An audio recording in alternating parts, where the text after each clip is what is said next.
1955 से इंडिया और न्यूजीलैंड आपस में टेस्ट सीरीज खेल रहे हैं और तब से अब तक एक बार भी ऐसा नहीं हुआ कि न्यूजीलैंड ने इंडिया को घर पर आकर के कोई टेस्ट सीरीज हराई हो।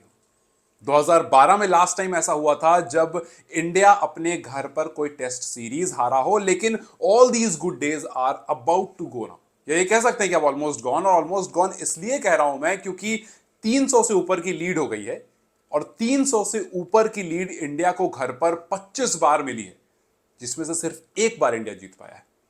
25 बार में सिर्फ एक बार, और वो भी उस टाइम पर सचिन तेंदुलकर और युवराज सिंह हुआ करते थे। सचिन ने सेंचुरी लगाई थी, युवराज ने कुछ 70-80 रन लगाए थे, और उसके बाद जाकर के इंग्लैंड के खिलाफ हम वो टेस्ट मैच जीते थे 300 से ऊपर की लीड पर घर में। लेकिन उसके बाद कभी ऐसा नहीं हुआ उन 25 में से एक बार के अलावा जब हम 300 से ज्यादा रन चेस डाउन कर सके। और अभी तो ये बचे हुए हैं, अभी ऑल आउट नहीं हुए हैं, अभी ये बचे हुए हैं, और इनके पास इत्मीनान से टाइम है जिसमें ये इत्मीनान से खेल सकते हैं।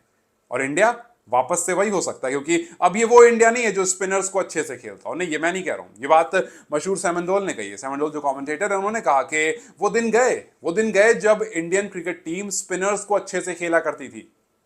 वो दिन तब थे जब सचिन तेंदुलकर खेला करते थे, जब गांगुली खेला करते थे, जब द्रविड़ खेला करते थे, उनके बारे में बात हो रही थी। उन्होंने कहा कि जब द्रविड़ सचिन वचिन खेलते थे तब की वो बात है कि इंडिया अच्छी बैटिंग थी, स्पिन पर अच्छा खेलते थे, दूसरी टीम को बुलाते थे, स्पिन पर फंसाते थे।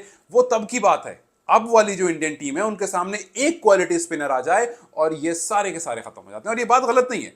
आप पिछले 4-5 साल उठा करके देख लो, आपको एक चीज दिखेगी कि टॉप ऑर्डर लगातार कोलैप्स होता है। आप देखोगे कि विराट कोहली खैर पिछले 4 साल से उस अपने फॉर्म में नहीं रहे, तो आपको उनके नंबर्स वैसे ही कम दिखेंगे, उनको आपको 30-20 का एवरेज दिखेगा। लेकिन उसके बाद आप अगर देखोगे स्पिन के खिलाफ उनका एवरेज वो और कम दिखेगा। आप देखोगे रोहित शर्मा तो वो तब तक पहुंचते ही नहीं जब तक स्पिनर्स आते हैं। आप उसके अलावा और किसी ओपनर को उठा करके देख लो या टॉप ऑर्डर को देख लो, आपको कोई दिखेगा तो चेतेश्वर पुजारा, अच्छे एवरेज, अच्छे स्ट्राइक रेट वाला, जो घर पर कमाल करता होगा, लेकिन उसको आपने WTC के बाद बली का बकरा बनाकर बिठा दिया। फिर उसके अलावा आपको दिखेंगे रहाने अच्छा करते हुए, लेकिन वो भी बाहर है। खैर, मिडिल ऑर्डर हमारा अभी थोड़ा बहुत बचा लेता है कभी कभी। उसमें सरफराज हैं जो इस मैच में इस इनिंग में चल नहीं पाए थे, पिछले मैच की फर्स्ट इनिंग में नहीं चल पाए थे, और अगली इनिंग में 150 रन लगा दिए थे। लेकिन ये वाली पिच अलग है, और इंडिया के सामने जो स्कोर खड़ा है उसमें शायद ही कोई ऐसा होगा जो पहली बार उसको रोक पाए और फिर आकर के चेस कर पाए। एक खिलाड़ी है जिसने अब तक कुछ कमाल किया है, और वो है वॉशिंगटन सुंदर। वॉशिंगटन सुंदर 19 अक्टूबर को 150 रन लगाता है, 152 लगाता है रणजी में।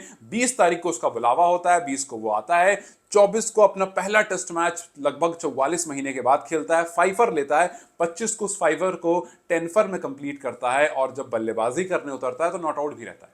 मतलब हर तरह से, बल्ला हो बैट हो, हर तरह से वो अपना काम करता है। जिस काम के लिए उसको बुलाया गया था वो हर तरह से करता है। लेकिन उसके अलावा एक खिलाड़ी ऐसा नहीं होता है जो कुछ कर पाता है, और इन सब में सवाल उठ रहा है रोहित शर्मा की डिफेंसिव कैप्टनसी पर।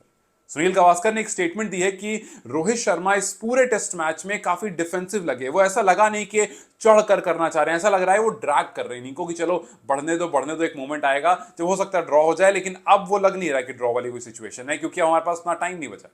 अब गौतम गंभीर की जो स्टेटमेंट थी, सबको सिर्फ उसका इंतजार है, क्योंकि गौतम गंभीर ने कहा था कि हमारी टीम ऐसी टीम है और हम ऐसी टीम तैयार करना चाहते हैं जो जरूरत पड़ने पर 400-500 रन भी मार दे, एक दिन में 350-400 रन भी मार दे, और जरूरत पड़ने पर 2 दिन खड़े होकर के मैच को ड्रॉ करने के लिए भी उसे खेल जाए।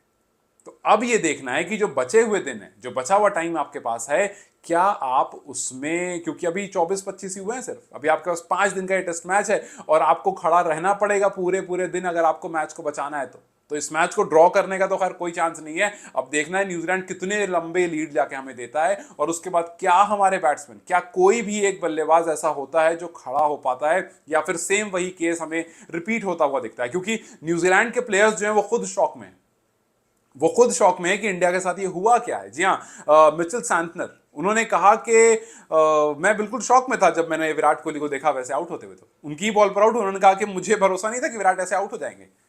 कहने लगे कि मैं खुद शॉक में था। तो हम या आप शॉक में नहीं थे, वो भी शॉक में थे कि ये हो क्या रहा है।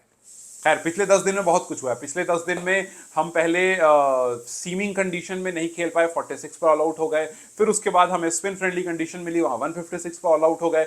वहां भी कोलैप्स, यहां भी कोलैप्स। और वही अगर आप पाकिस्तान की बात करो तो पाकिस्तान कुछ नए नवेलों उन प्लेयर के साथ जिनके बारे में ज्यादा बात नहीं होती, उनके साथ बेसबॉल के ऊपर चढ़ करके उनको ऑलमोस्ट टेस्ट सीरीज घर पर हरा दिए। जो उन्होंने सालों से घर पर टेस्ट सीरीज नहीं जीती थी वो अब जीतने वाले हैं। बेसबॉल ने दूसरी इनिंग स्टार्ट की, उनकी 3 विकेट 24 पर गिर भी चुकी है और थोड़ा सा रन उन्होंने बनाया है और मुश्किल लग रहा है कि एक बड़ी लीड वो ले पाएंगे और फिर पाकिस्तान आकर के इत्मीनान से वो टेस्ट मैच जीत जाएगा और हम उसके जस्ट ऑपोजिट एंड पर फिलहाल खड़े हैं।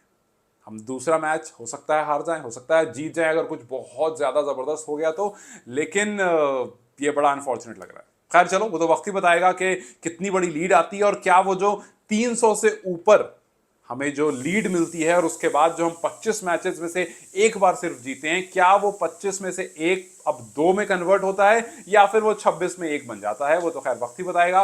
लेकिन आपको क्या लगता है, क्या ये जो गंभीर एरा को लेकर के जो बड़े बड़े वादे और बड़ी बड़ी एक्सपेक्टेशन थी, क्या वो हमने थोड़ी ज्यादा पाल ली थी और क्या हमें वापस से बैकफुट पर आकर के समझने और सोचने की जरूरत है, या फिर गौतम गंभीर, रोहित शर्मा, विराट कोहली, इन लोगों को यह समझने की जरूरत है कि that's not how we play cricket in India. Home condition पर हम ऐसे नहीं खेलते थे। खैर आपको क्या लगता है मुझे कमेंट्स में जरूर बताएं। वीडियो अगर पसंद आई हो तो इसे लाइक और शेयर जरूर करें। शुक्रिया।